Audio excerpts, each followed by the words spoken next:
Jarvis, you there? At your service, sir. Gage has 아이언맨 display. 최고의 비서 자비스.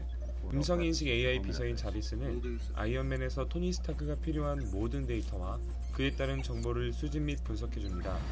2008년에 첫 개봉된 아이언맨 시리즈 및 마블 시리즈에서 등장한 자비스의 AI 기반 기능은 영화에서 현실감을 넘어선 기술을 선보이고 있습니다. 자비스는 영화에서 현실의 이미지나 배경의 3차원 가상 이미지를 겹쳐 보여주는데요.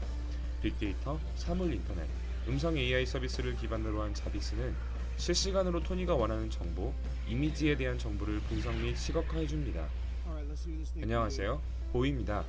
지난 영상에서 삼성 갤럭시 빅스비 비전 기능에 대해 간단히 설명드린 후 빅스비에 대해 좀 더 알아보다 보니 이게 흡사 영화 아이언맨의 자비스 같은 기능들이 많이 보여서요. 약간 자비스의 선조 느낌? 자, 빅스비? 죄송합니다. 네, 그래서 오늘은 어떤 기술들이 자비스와 빅스비에 공통적으로 사용되는지 알아볼까 해요. 빅스비의 비전 기능은 자비스와 동일한 면이 있어요. 위치 정보를 송수신해 현실 속에서 카메라를 통해 보여진 이미지에 대한 정보나 빅데이터를 활용한 유사 정보, 구매 정보, 텍스트 정보 등 유저에게 다양한 정보를 제공하는데요. 이 모든 게 음성으로 가능하다는 것 또한 자비스의 음성 AI 서비스와 동일한 면이라고 볼 수 있습니다. 그렇다면 자비스와 빅스비의 실시간으로 보여지는 이미지에 대해 가상 이미지를 보여주거나 추가 정보를 보여주는 이 기술은 뭘까요? 바로 빅데이터와 사물 인터넷을 기반으로 한 AR, 증강현실입니다. 증강현실은 현실의 이미지나 배경의 3차원 가상 이미지를 겹쳐서 하나의 영상으로 보여주는 기술입니다. 영상에서 보시는 바와 같이 자비스는 현실의 공간에 가상의 이미지를 투영 및 사용자의 의사에 따라 변형시키는데요.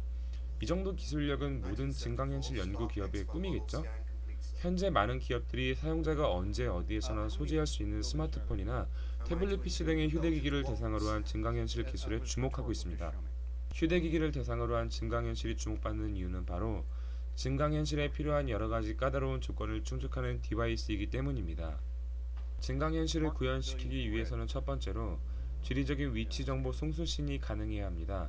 즉, GPS 장치가 필요하며 중력 센서 혹은 자이로스코프 센서가 필요합니다. 두 번째로 정보에 따른 상세 정보가 저장된 위치 정보가 필요하며 그 상세 정보를 수신하여 현실 배경에 표시하는 증강현실 애플리케이션이 필요합니다. 마지막으로 우리가 직접 눈으로 볼 수 있게 해주는 디바이스가 필요합니다. 추가적으로 실시간으로 언제 어디에서나 증강현실을 사용할 수 있는 조건이 붙는다면 스마트폰이 이 모든 조건을 충족하는 최적의 디바이스라고 볼 수 있습니다. 자, 이제 빅스비로 증강현실이 어떻게 구현되는지 자세히 살펴보죠. 갤럭시 스마트폰의 카메라로 에펠탑을 비추면 GPS 수신기를 통해 현재의 위치에 위도, 경도, 중력, 기울기 정보 등이 임시로 기록됩니다. 그런 다음 에펠탑에 대한 위치 정보는 인터넷을 통해 특정 GPS 시스템에 전송이 되고 그 GPS 시스템은 에펠탑이 위치한 지역 또는 에펠탑에 대한 상세 정보를 구글 데이터베이스에서 검색한 후 다시 스마트폰으로 전송합니다. 여기에는 건물의 이름뿐 아니라 역사, 배경, 전화번호 등 상세 정보가 포함됩니다.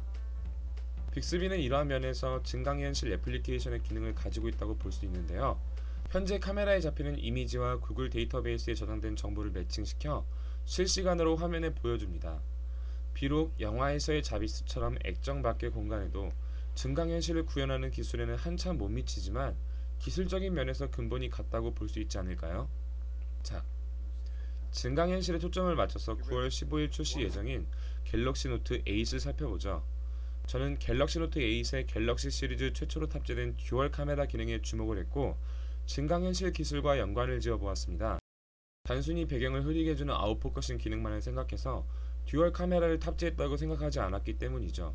즉, 스마트폰의 부가적인 기능만을 위해 듀얼 카메라를 도입했다는 생각은 삼성답지 않다는 생각에서 출발했습니다. 그래서 앞서 설명드린 빅스비 비전의 증강현실이 작동하는 맨 처음 단계에 초점을 맞춰봤습니다. 바로 사물 인식인데요. 사물을 정확히 인식하는 것이야말로 그 후의 과정의 정확도를 높여줄 수 있다고 생각했습니다. 카메라를 통한 인식이 정확하지 않다면 이미지와는 다른 정보가 출력될 수 있기 때문이죠. 갤럭시 노트 8에 내장된 두 개의 카메라는 각각 1300만 화소의 광각 렌즈와 1200만 화소의 망원 렌즈를 탑재하고 있습니다.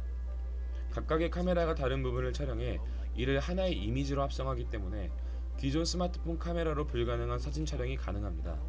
듀얼 카메라는 사람의 눈과 같은 역할을 하는 카메라 모듈이 2개 있기 때문에 사물 간의 거리를 잴 수 있으며 한 개의 모듈은 피사체에 초점을 잡고 나머지 하나는 주변 배경을 활용하여 서로 다른 각도에서 수집한 화상의 위상차를 이용하면 3차원 데이터를 수집할 수 있다고 합니다.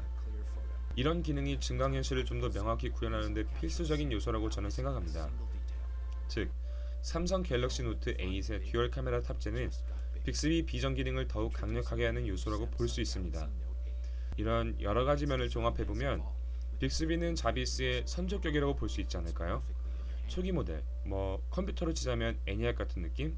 아직 갈 길이 멀긴 하지만 음성인식 AI, 빅데이터를 기반으로 한 증강현실이 점점 구현화되고 있는 느낌을 강하게 받고 있습니다.